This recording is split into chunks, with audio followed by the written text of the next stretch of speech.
കാണാൻ കൊള്ളാം. പിന്നെ എന്റെ ബ്രോ ആയിരുന്നു ഇദ്ദേഹം. ഓക്കെ, ബ്രോ എന്നാ ഞാൻ വിളിച്ചുകൊണ്ടിരുന്നത്. മെസ്സേജ് ഒക്കെ അയക്കുന്ന ബ്രോ സുഖാണോ, എന്തൊക്കെയുണ്ട് വിശേഷം, അങ്ങനെ ആയിരുന്നു. പിന്നെ ഇത് ആക്ച്വലി അറേഞ്ച് താങ്കളുടെ ഉള്ളില് ഇവരുടെ ഒരു പരിങ്ങലുണ്ടായിരുന്നോ? ഇല്ല, ആക്ച്വലി നമ്മള് ഫസ്റ്റ് സംസാരിക്കുന്ന സമയത്ത് കല്യാണം കഴിക്കണം എന്നുള്ള പ്ലാനൊന്നും ഇല്ല. നമ്മള് എന്താ പറയുക, ഒരു ഫംഗ്ഷനിൽ വെച്ച് കാണുന്നു, പരിചയപ്പെടുന്നു, ഓക്കെ. അതിനുശേഷം പിന്നെ വല്ലപ്പോഴും ഹായ് ബൈ മെസ്സേജ് അയക്കും, അത്രേ ഉള്ളൂ. അപ്പൊ ആ സമയത്ത് എനിക്ക് വലിയ ബ്രോ എന്ന് വിളിക്കുന്നത് ഓൾമോസ്റ്റ് എല്ലാവരും അങ്ങനെയാണ് വിളിക്കാറ്. അപ്പൊ അതുകൊണ്ട് എനിക്ക് വലിയ ഇതൊന്നും തോന്നിയിരുന്നില്ല. പിന്നെ ഈ കല്യാണ ആലോചനകളൊക്കെ വരുന്നു, ഭയങ്കരമായിട്ട് വീട്ടുകാർ ആലോചിക്കുന്നു. അപ്പോ എനിക്ക് എൻ്റെ ഒരു കൺസെപ്റ്റിലാണെന്നുണ്ടെങ്കിൽ ആരെങ്കിലും കല്യാണം കഴിക്കുന്നതിനോട് താല്പര്യമില്ല. നമുക്ക് അത്യാവശ്യം കുറച്ചെങ്കിലും അറിയാവുന്ന ഒരാളായിരിക്കണം, എന്നാലേ അവരുമായിട്ട് നമ്മൾ ഒത്തുപോകുന്നു നമുക്ക് ജഡ്ജ് ചെയ്യാൻ പറ്റുള്ളൂ. അതോടൊപ്പം തന്നെ അത്യാവശ്യം കുറച്ച് ടാലന്റ് ഉള്ള ഒരാളായിരിക്കണം എന്ന് എനിക്ക് നിർബന്ധമുണ്ട്. അതായത് ഇൻഡസ്ട്രിയിൽ നിന്ന് തന്നെ ഒരു ആളായി കഴിഞ്ഞാൽ നല്ലതെന്നൊരു തോന്നലുണ്ടായിരുന്നു. പക്ഷെ ആ തോന്നൽ ആദ്യം തന്നെ അടിച്ചമർത്തപ്പെടുകയായിരുന്നു. എന്റെ കൂടെയുള്ള കൊളീഗ്സ് എല്ലാവരും പറഞ്ഞു, ഒരിക്കലും നീ ഇൻഡസ്ട്രിയിൽ നിന്ന് ഒരു പെൺകുട്ടീനെ കല്യാണം കഴിക്കരുത്. കല്യാണം കഴിച്ച് കഴിഞ്ഞാൽ ഈഗോ ഉണ്ടാവും, ഡിവോഴ്സ് ആവും. അതുകൊണ്ട് ഡിവോഴ്സ് ആണ് അതിന്റെ അവസാനം, അല്ലാതെ വേറെ ഒന്നും നോക്കേണ്ട ആവശ്യമില്ല. നീ പുറത്തുനിന്ന് ഒരു കുട്ടീനെ നോക്കുന്നതാണ് നല്ലത്. ഓൾമോസ്റ്റ് എല്ലാവരും അത് തന്നെയാണ് പറയാറ്. കാര്യം എന്ന് വെച്ച് കഴിഞ്ഞാല് കാണുന്ന ന്യൂസസും എല്ലാം അതുപോലെ ആയതുകൊണ്ട് എല്ലായിടത്തും ഈ ഡിവോഴ്സ് ഉണ്ട്. പക്ഷെ ഇത് ഇൻഡസ്ട്രിയിൽ നിൽക്കുന്ന ആൾക്കാർ കുറച്ചൊരു ഫെയിം ഉള്ളത് കൊണ്ട് ബാക്കിയുള്ളവരിലേക്ക് അറിയുന്നു, അത്രേ ഉള്ളൂ വ്യത്യാസം. അപ്പൊ എനിക്ക് ആ കൺസെപ്റ്റിനോട് എനിക്ക് യോജിക്കാൻ പറ്റിയിട്ടില്ല. നമുക്ക് വേവ് ലെങ്ത് ഉള്ള ഒരാളെ കിട്ടിക്കഴിഞ്ഞു കഴിഞ്ഞാൽ അയാൾ സെയിം ഇൻഡസ്ട്രി ആണോ അല്ലയോ എന്നുള്ളത് ബാധകമല്ല. ഈഗോ ഒക്കെ നമുക്ക് അഡ്ജസ്റ്റ് ചെയ്ത് കൊണ്ടുപോകുന്നതേ ഉള്ളൂ.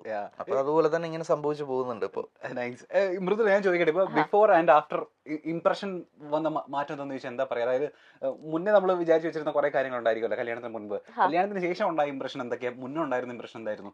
ലൈക്ക് ആളെ പറ്റിയിട്ടാണോ? ആളെ പറ്റിയിട്ട് ഇതേപോലെ ഈ ജാട എന്നുള്ളത് ജാടയാണല്ലോ എന്നുള്ളൊരു തോന്നലുണ്ടായിരുന്നു.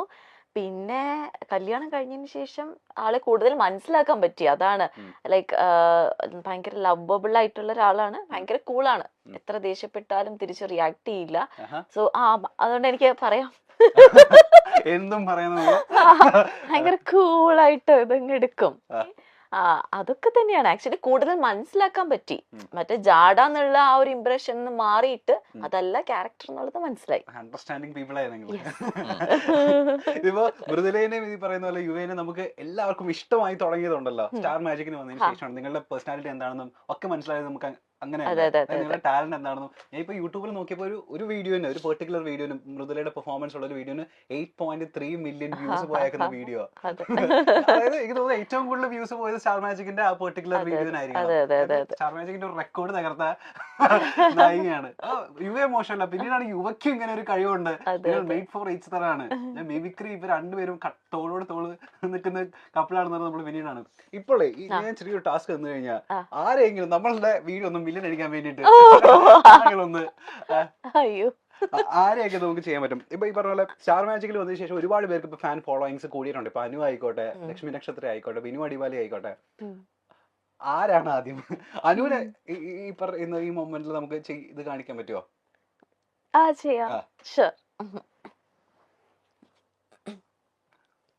ഇത് ഞാൻ എന്തിരടി നീ പറയണത്? കുറെ നേരമായിട്ട് ഞാൻ നോക്കുന്നുണ്ടടി. നീ നീ നീ ഇത് കണ്ട, ഈ ഫോട്ടോ നീ കണ്ട?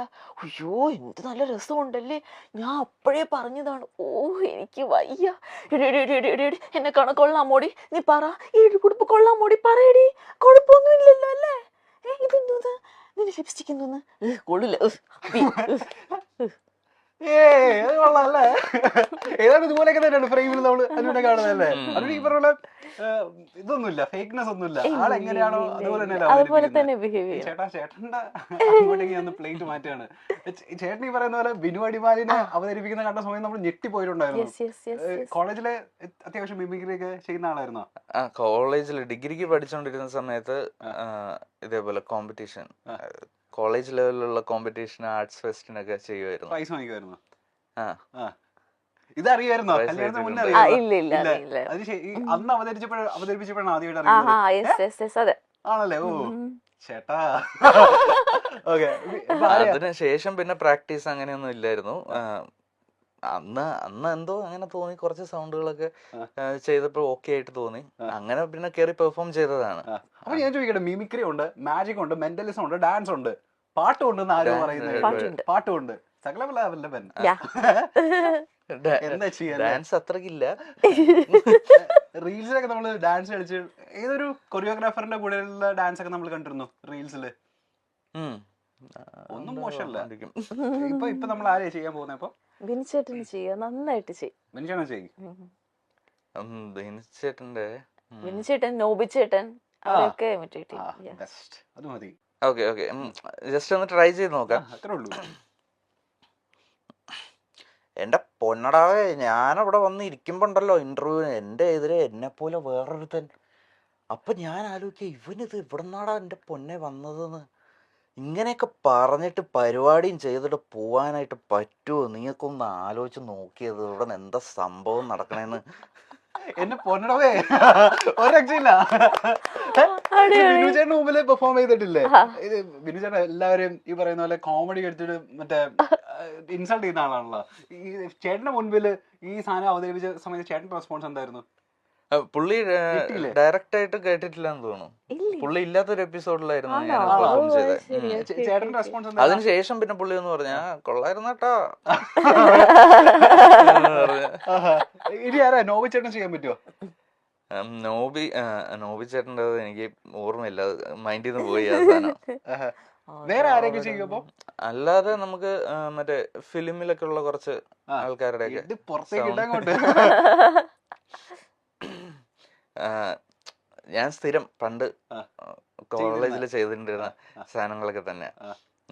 കൊച്ചിൻ ഹനീഫയും ജനാർദ്ദനും തമ്മിലുള്ളൊരു ഡയലോഗ്, അർത്ഥം ഷക്കീല പെറ്റി ഇരട്ടാന്ന് കേട്ടത് പോയാലോ? ഓ നീ തങ്കപ്പനല്ലടാ പൊന്നപ്പനാ.